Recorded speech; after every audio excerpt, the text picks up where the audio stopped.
Hello guys, this is Doron's Movies, and today I'll be talking about the rogues and how powerful they are in the lore, going through their history, abilities, and comparing them to other classes. So without further ado, let's get into the lore.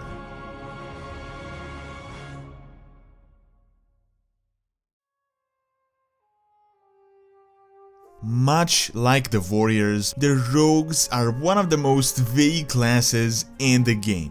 They can be anything from cutthroats to secret service agents, however typically they're made up from the dregs of society, robbers, murderers, pirates, and other types of criminals. Rogues have existed since society existed, and generally those that shunned honor and fair combat turn to this business. They are the ones that would ambush travelers, kill someone from behind in a dark alley, or organize some type of robbery. Even though skilled in combat, they aren't on a level of a warrior in a duel, but that isn't what makes them powerful. Rogues become truly deadly when they focus on their strengths, and that is stealth, ambush, and working from the shadows.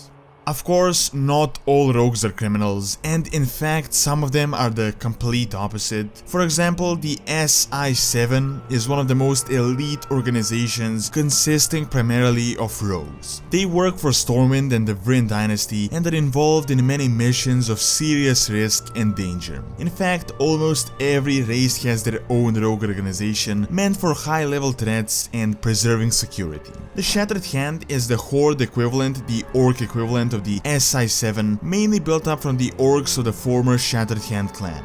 Deathstalkers are the elite assassins working for Sylvanas. Forest Riders also have rogues in their service in order to protect the Blood Elven Kingdom.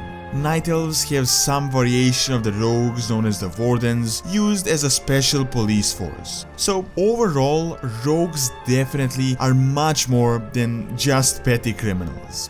Almost every race, aside from a few, can become a rogue, and many of them have unique abilities that greatly enhance their capacity. For example, the Forsaken Deathstalkers are one of the best assassins, mostly due to their physiology. They don't require food, water, or air, they can be submerged underwater forever, and even pose as corpses and remain inside of a casket indefinitely in order to do some inside job. The Night Elves are naturally able to blend into darkness and have great knowledge of their forests and environment, being able to blend in and ambush their targets. On the other hand, races like the Gnomes or the Goblins utilize their small stature as well as many gadgets, bombs, and traps. When it comes to their abilities, they can range from a significant variety depending on many factors such as races, specializations, and experience. In general, however, there are some standards for the class. Most rogues are only lightly armored, either wearing cloth or leather, in order to maintain speed and agility. They also utilize small weapons such as daggers, maces, and one-handed swords. For rogues, it is not the size of the weapon or the strength of the individual that makes them deadly, but the way they employ it. They are famous for their poisons, which can kill an enemy with a paper-cut wound. The main feature of the rogues is obviously stealth, which in itself is a very unclear concept within the lore. Some do manage some form of shadow magic, but in general it is usually superior knowledge of the environment as well as incredible agility and speed. Through stealth, they ambush, strangle, and backstab their foes. So, with all of these various abilities, how would rogues fare against other classes? When it comes to warriors, this entirely depends on the scenario. In a straight-out duel, an average rogue would definitely lose to an average warrior. However, in the case of an ambush, rogues doubtlessly have the upper hand. With their poison, they only need to create a small wound, and if a warrior is clad in very heavy armor, they merely have to find an opening. In the case of monks, this is definitely a very evenly matched engagement. Monks, just like the rogues, are extremely fast and agile, and this would depend entirely on the individuals. Rogues would definitely have the upper hand if fighting with a dagger against fists, but would be at a disadvantage if the monks use a staff or some sort of a longer range weapon. Against a hunter, a rogue is definitely at a disadvantage, but if he plays to his strengths, he would have an upper hand. A dagger against a rifle is useless, and a pet is a very powerful enemy. However, a hunter can be ambushed and bullets and arrows dodged with great speed and agility. Versus Deadlights, there would be a significant disadvantage as they are a superior class. Deadlights are undead, which means no poison or small stab wounds are going to do any damage. Generally, they're heavily armored, making the small weapons of a rogue very much useless. Deadlights can also swarm their targets with undead minions, as well as employ powerful death magic and shields that would stop anything in its tracks. So, in this scenario, a rogue would most likely lose. Another powerful melee class are the Demon Hunters. Rogues would definitely stand a better chance against them than the Death Knights, but the Demon Hunters are definitely more agile. Demon Hunters are essentially rogues themselves that have gone through superhuman rituals and that use fell magic. A Demon Hunter is superior to a rogue in almost every sense. They're faster, stronger, and able to use magic. Their tracking abilities and inhuman senses also make an ambush extremely unlikely.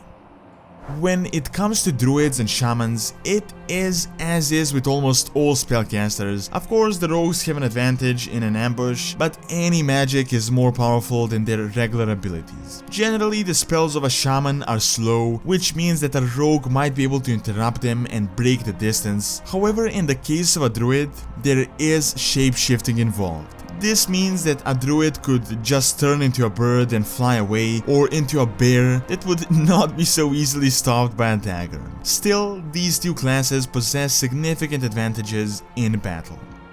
In regards to the paladins and holy priests, the scenario is a bit different. Against the priests, rogue possess serious advantages as the priests are very fragile and are generally focused on support and healing.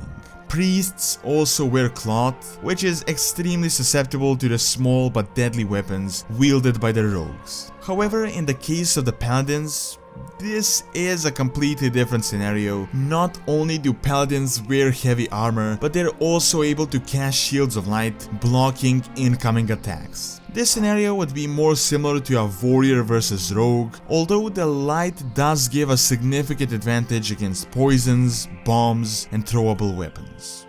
And lastly, against warlocks, mages, and shadow priests, the rogues would not fare too well. These classes wield very powerful magic that completely outclasses the rogues or any melee class in that regard. Again, these casters do wear very light armor, and a rogue could ambush them playing to his strengths, interrupt their spells, and even kill them before they cast a spell. But strictly power-wise, these classes are miles ahead. But the entire point of a rogue was never to be powerful in a conventional sense. So, with all of these abilities and the comparison with other classes, how would rogues rank on the power level scale? In my opinion, they're somewhere in the range of lower to middle. The problem with ranking them as a class is, as I mentioned at the start of the video, they're just kind of too vague. All of the classes have a million factors when you compare them, but with the rogues it's even extra, and undead rogues plays a much different role than a gnome one, for example. Also, a pirate is technically a rogue or any murderer, but so is a special forces operative that is trained in an elite way and is skilled even in straight out combat. So it is definitely difficult to bundle them into a single class, but as I mentioned, the entire point of a rogue is to not get matched in a duel, but instead to use the environment and his wits to his advantage. Technically, they would be one of the weakest classes in regular combat, but taking their point into consideration, they can defeat almost any class. All in all, even though vague and not the most powerful, the rogues are still extremely interesting, as well as one of the most important classes in the World of Warcraft. Alright, and that is all I have for this video. Do leave your thoughts and don't forget to like and subscribe, as it really helps out and keeps all the content going. Thanks a lot for taking time out of your day to watch this video, and see you next time.